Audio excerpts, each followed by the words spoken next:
Bonjour Marie-Camille Couder. Bonjour. Tu es professeur de physique, de sciences physiques en lycée. En particulier, tu enseignes au lycée Sainte-Louise, lycée du 20e, après avoir enseigné à Fénelon-Sainte-Marie. Mais comment devient-on professeur de sciences physiques? Alors, je ne sais pas pour les autres, mais en tout cas, moi, je suis devenue professeure de sciences physiques parce que déjà, j'ai fait des études de physique, j'aime beaucoup la science. Et quand j'étais jeune, je faisais des colonies de vacances. Je travaillais beaucoup avec les adolescents.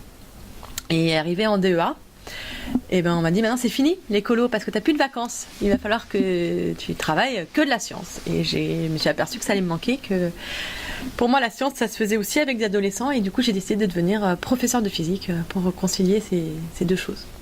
Alors, tu viens d'intervenir lors de la CLIC 2016 dans un amphithéâtre de l'université Diderot, retransmis d'ailleurs dans deux autres amphithéâtres. Je ne sais pas, ça doit faire un public disons près d'un millier alors, ouais, de personnes.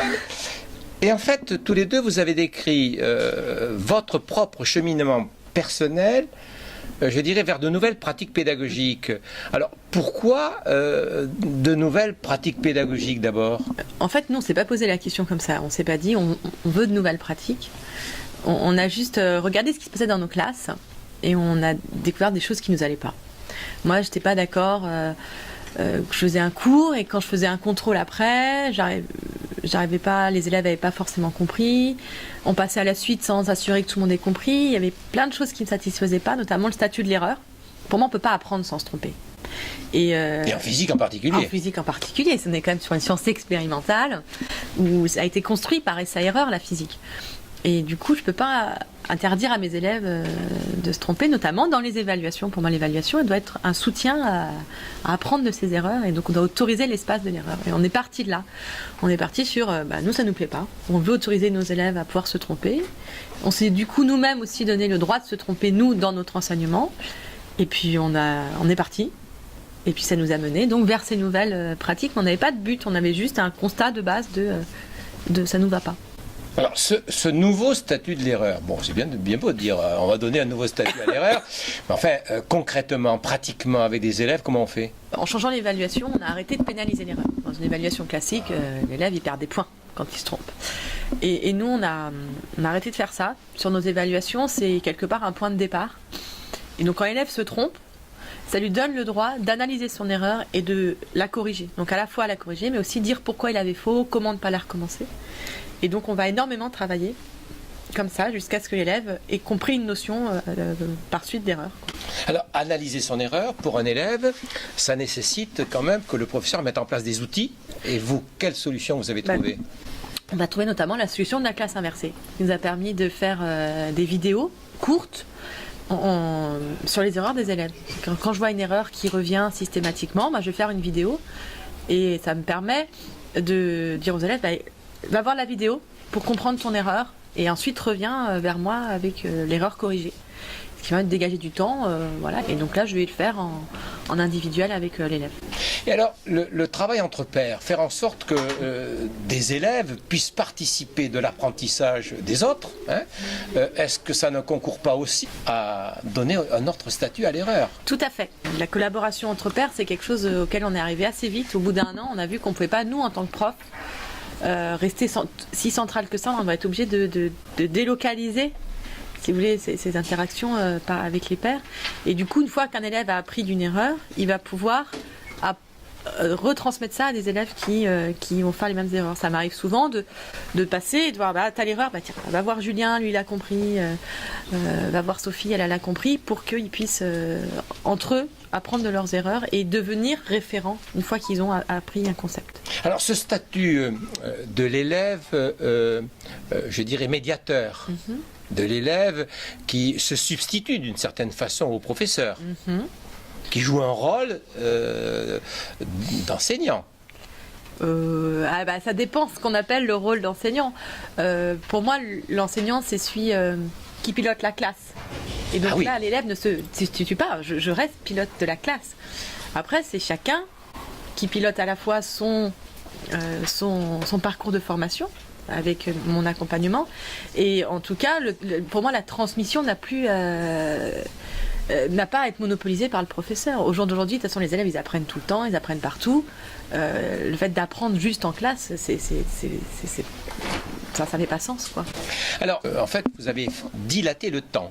Comment on en arrive à ce type d'attitude? Pareil, on part sur un constat, et après on voit où ça nous mène. Alors, quel était le constat? C'est difficile pour les élèves de travailler tout seuls chez eux. Déjà parce que ils n'ont pas forcément les moyens matériels. Moi j'ai des élèves qui habitent à 3 dans un 2 pièces, ils n'ont pas de table chez eux pour travailler, ils n'ont pas forcément des parents qui savent leur apprendre à travailler, etc. Donc le travail personnel, c'est pas évident pour tout le monde. En plus on leur a jamais vraiment appris. Alors que travailler en classe, c'est plus facile parce que du coup, quand ils sont perdus, il y a un collègue, il y a un prof ou il y a un autre élève qui peut les aider. Ils ont un espace dédié à ça. Ils sont sur une table, ils sont déjà déconnectés. Ils n'ont pas l'ordinateur, la télé, les frères et sœurs. Donc pour moi, le travail en classe peut être réinvesti par les élèves au lieu de partir à 4 heures dès qu'ils ont fini les cours. Leur faire des heures en plus? Alors, on a vraiment deux expériences différentes dans le sens où à Fénelon-Sainte-Marie, donc dans un public plutôt favorisé, les élèves faisaient des heures en plus sans souci. Parce que c'est des heures à la place, c'est à la place de leur travail personnel et il n'y avait pas de souci. Parce qu'ils ont l'habitude de fournir un travail personnel. C'est plus difficile à Sainte-Louise dans le 20e où il n'y a pas de culture du travail personnel. C'est des élèves qui ne travaillent pas à côté et du coup ils ont du mal à venir en plus en cours. Donc c'est vraiment ce sur quoi il va falloir travailler, leur faire comprendre que c'est important d'avoir ce travail personnel qui peut être accompagné, mais que l'élève doit apprendre à travailler lui aussi, quoi. Alors, est-ce que les emplois du temps traditionnels, d'une certaine façon, oui, je vous vois sourire là, mais ces emplois du temps traditionnels que les chefs d'établissement, généralement les adjoints mettent en place en début d'année, c'est un casse-tête, y compris avec les fois informatiques, rigide, est-ce que c'est un obstacle? Et comment contourner l'obstacle? Alors c'est très clairement un obstacle, à la fois pour nous profs et à la fois pour les élèves. C'est très difficile parce que c'est vraiment très ancré, pas vraiment possible de remettre complètement à plat. Donc il faut, comme vous dites, contourner l'obstacle. Donc ça passe par travailler à la marge de l'emploi du temps sur des heures où ils ont personne, les faire venir sur des heures de trou, être plus présents nous aussi. Et après c'est ce qu'on disait, on fait plus de présentiel, mais on fait moins de correction de copie. On a troqué du temps de correction de copie, pareil que les élèves, tout seuls chez nous devant notre table, comptent du temps en présentiel devant élèves à corriger avec eux. Mais on essaye d'avoir du temps de qualité avec les élèves quand ils sont là et de leur faire prendre conscience que le temps en classe c'est précieux et que du coup ils aient envie d'en avoir plus, y compris en venant en dehors des heures de cours. Alors, vous avez décrit un cheminement là devant cet amphithéâtre à Diderot. Mais en fait, ce n'était pas un cheminement personnel. Vous avez décrit un cheminement à deux. Alors, comment en vient-on à cheminer à deux? C'était une rencontre professionnelle déjà. C'est pas un cheminement juste à deux. On n'est pas non plus isolés tous les deux. On est vraiment en lien avec la communauté des enseignants qui se posent des questions. Ça va être des rencontres au Forum des enseignants innovants, ça va être au CLIC, ça va être sur Twitter, ça va être même les collègues du lycée qui ont des choses à apporter, des lectures, etc. On n'est vraiment pas seul. En revanche, avancer à deux plutôt que tout seul, ça a été aussi un choix de tous les deux pour... On a deux visions très différentes. Moi, je suis plutôt axée pédagogie, lui, il est plutôt axé didactique. Donc au début, on s'est retrouvés et on a beaucoup appris l'un de l'autre. En travaillant notamment, on avait une concertation hebdomadaire d'une après-midi les 2 premières années, au moment où on mettait en place. On se voyait tous les mardis après-midi pour réfléchir à la construction d'outils, ce qu'on allait faire un bilan, etc. Parce que c'est très difficile d'être dans l'essai-erreur tout seul. On n'arrive pas à avoir le regard de se dire mais qu'est-ce que je vais mettre en place, qu'est-ce qui ne marche pas, etc. Se donner le droit à l'erreur, c'est se donner le droit d'essayer. Oui, tout à fait. C'est ce que je disais en début, si on n'a pas le droit de se tromper, c'est très difficile d'apprendre. Alors, l'institution, comment elle réagit? C'est un peu délicat. Il y a un peu des injonctions contradictoires dans le sens où il y a des choses qui plaisent beaucoup à l'institution, ce côté acteur, ce côté... On essaye d'apprendre aux élèves des compétences qui vont dans le sens que les compétences que l'institution veut leur apprendre. Donc tout ce qui est autonomie, créativité, maîtrise des outils numériques, éducation aux médias. Parce que quand le prof n'est plus le seul référent, du coup il faut aller chercher des informations ailleurs. Donc quelle est la source? Est-ce que c'est une source pertinente et tout ça? Donc on a beaucoup d'éducation aux médias qui est un peu cachée. Donc ça c'est des choses qui sont valorisées par l'institution et à la fois c'est difficile parce que ça demande aussi l'institution d'avancer. Et c'est ce que je disais, l'inspecteur qui est venu dans ma classe, il ne savait pas quoi faire parce qu'on avait 2 classes, sur 2 profs, sur 5 lieux différents, avec moi qui bougeais, qui changeais. Je faisais en plus 5 ou 6 morceaux du programme en même temps. Et ils ne savaient pas comment évaluer ça, ils savaient pas. Et donc eux aussi, ils ont un cheminement à faire et qu'ils sont en train de faire, je pense. Donc si je comprends bien, les inspecteurs vont devoir évaluer leur propre méthode d'évaluation. Je ne l'ai pas dit. Non, mais je le dis. Et au niveau de la direction d'établissement, des chefs d'établissement, l'emploi du temps, c'est quelque chose qui est bien bloqué.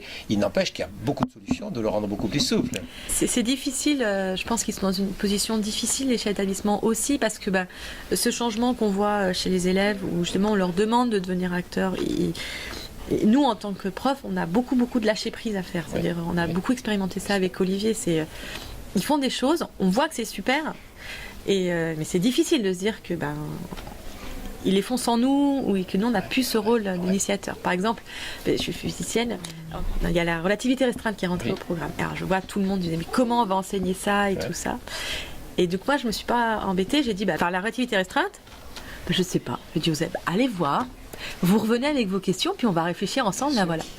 Et ils sont revenus avec aucune question. C'est un chapitre qui est passé comme une lettre à la poste.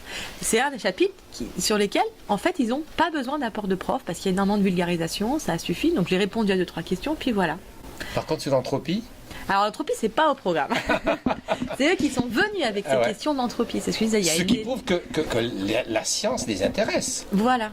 Oui, non, mais si on leur laisse cette liberté, ce lâcher prise permet qu'ils investissent cet espace de scientifique. C'est ce que je disais. Moi, j'ai jamais fait autant de science que depuis que je l'enseigne plus. Ça, c'est une bonne formule.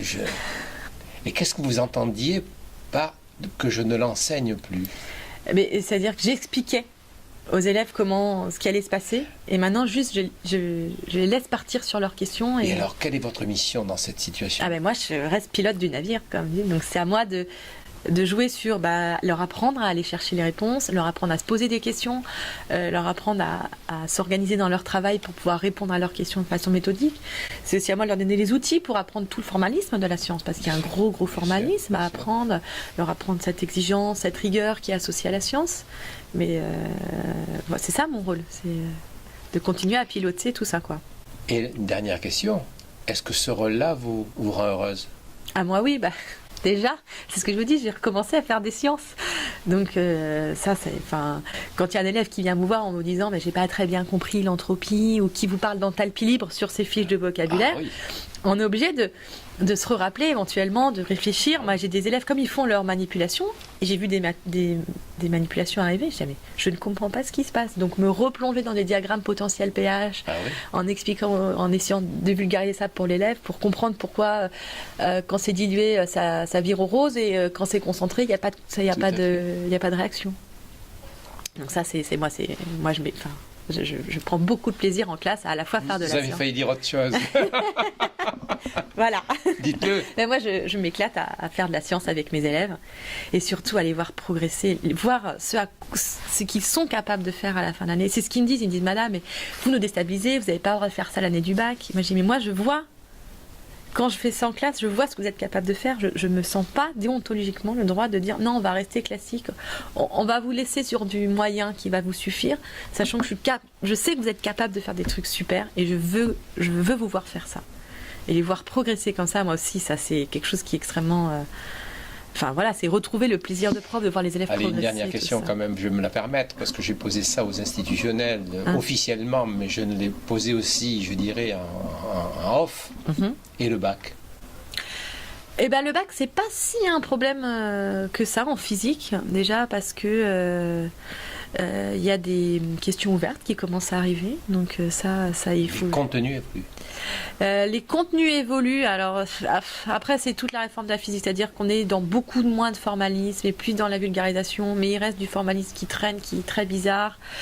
Il y a encore un peu cette sensation zapping que moi je trouve ça un peu dommage, qu'il faut qu'ils voient plein de choses, alors que moi ce que j'ai découvert, c'est que les élèves ils aiment bien devenir experts d'un domaine, ils aiment bien aller jusqu'au bout des choses, aller comprendre et ça je trouve ça un peu dommage. Mais après en terminale, pas si difficile, on a quand même pas mal d'heures et le temps de faire quand même pas mal de choses avec les élèves. Merci beaucoup Marie-Camille. Merci à vous.